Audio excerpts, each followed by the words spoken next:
Hey, what's going on, everyone? My name is Mace, coming to you from Canada. Today we're checking out a historical video. It's concerning the liberation of the Dutch city of Rotterdam in 1945, May the 8th or early May, around there. And you'll see faces of happiness, joy, jubilation, not just for the war coming to an end, for the occupying forces being defeated, but, the end of extreme hunger, starvation, and all the joy and relief that comes along with that. This type of footage can be pretty sobering and give you a different perspective, because I feel definitely in 2025 in developed countries, and when you have enough food to eat, your big worries during the month might be like your streaming service goes down, or like the internet's not working. Right? People are complaining about absolutely trivial things in comparison to what people went through 75, 80, just people in the past in general, and what service members and many others, not even in military service, sacrificed. The ultimate sacrifices were made so that we could have the benefits that we enjoy today. So let's get to the video, and we'll take a look. This is the penultimate episode in our series about the liberation of the Netherlands in 1945. The next and last episode will be about the liberation of Amsterdam. Like The Hague, Rotterdam was liberated on the 8th of May 1945 from German rule during the Second World War. The German capitulation is then a fact, and the retreat of the German troops begins immediately. The entry of the Canadians leads to delirious joy. Handkerchiefs and flags are waved, and flowers and serpentines are thrown. Although Germany capitulated on May the 4th, it remained restless in the city until the 8th of May, and the withdrawal of the Germans was chaotic, partly because they did not want to surrender to the Rotterdammers, but to the Allies. On May the 7th, the German commander still has not capitulated, but commanders of the Dutch interior forces take up residence in the town hall. The mayor and aldermen of the NSB and some other wrong leaders are arrested. Rotterdam suffered like no other city during this war. Already at the beginning of the war, the old centre was almost completely bombed by the Germans on the 10th of May 1940, with the aim of forcing the Dutch government to capitulate. In this film, the joy of the people of Rotterdam bursts from the screen. We see the vehicles of the liberators moving through the battered city, cheered by the crowds that have lined up all along the route. A large group of nurses even climbs on the army vehicles and gets carried away in the column. Now watch the rest of the film without further narration.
So 1945, 55, how many years ago is that?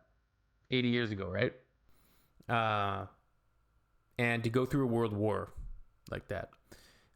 These scenes, they do make me prideful, to be Canadian, that Canada could have been a part of this. And still reading just like the beautiful comments, the comments of gratitude and thanks, even 80 years later, and how the Dutch people hold so much reverence and hold so much regard for the Canadians, and still hold remembrance ceremonies,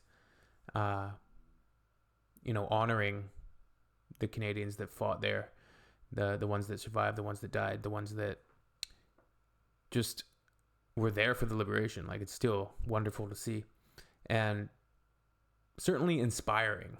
I think, inspires you to be a better person, be an upstanding person, and want better for the world, not just for yourself, your family, but for everybody who is willing and able to take part in a tolerant, kind society in which people within it are courageous and generous and have integrity and have are forthright and loyal, unlike the some certain political leaders in the world right now. With a certain, there's certainly been a shift, I think a pendulum shift to more authoritarian type governments around the world, and certainly populism. And so we gotta keep an eye on that, keep it buttoned down. But super cool footage.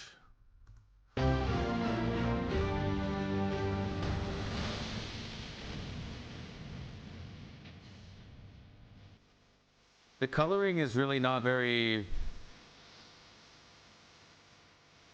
more or less just putting a yellow hue on everything, but it's fine. I could just watch the black and white, like we don't need it to be color.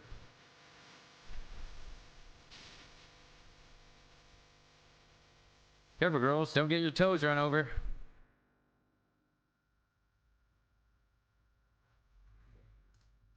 Wonderful stuff. Yeah, like I said, I think it's inspiring footage, and then we get hit with an ad for Starbucks. That's a good contrast, ironic contrast to the video. So yeah, like I said at the beginning, like we have it pretty good, I think, and I'm thankful for that. I'm very thankful for that. So we have to make sure we safeguard and make sure we say never again, and make sure that all of us are engaged, at least somewhat, in our civic duties. Vote, be involved, seek out information, try to be knowledgeable about, or at least on a surface, at least to some level, just voting is important, I think. And standing up, saying things that you think are wrong, keeping your mind sharp, reading, writing, create art. We're only here for a very short period of time. We're here for a blink in time. And, these young people and these images, they like some of our young people, you feel like life is infinite. You feel like, but life starts ticking by fast, right? And as you get older, I think you come to realize that more and more. So I think it just puts a more poignant point to be kind to those around you. Try to make a difference. Have gratitude for getting up each morning.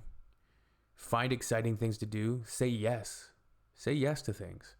Like, don't sit at home and don't waste your days, man. Go out fishing. Go for a hike. Go out in a boat. Go for a trip. Go visit a friend you haven't seen in 10 years. Call up a friend you haven't seen in 10 years. They'll love to hear from you. I guarantee it. If you were friends back then, if you have a certain level of friendship, they'll love to hear from you. Absolutely. And it'll be just like yesterday when you talk to them. Call your family. All of that stuff, man. Be part of your community. Smile. All good. All right. See you on the next one.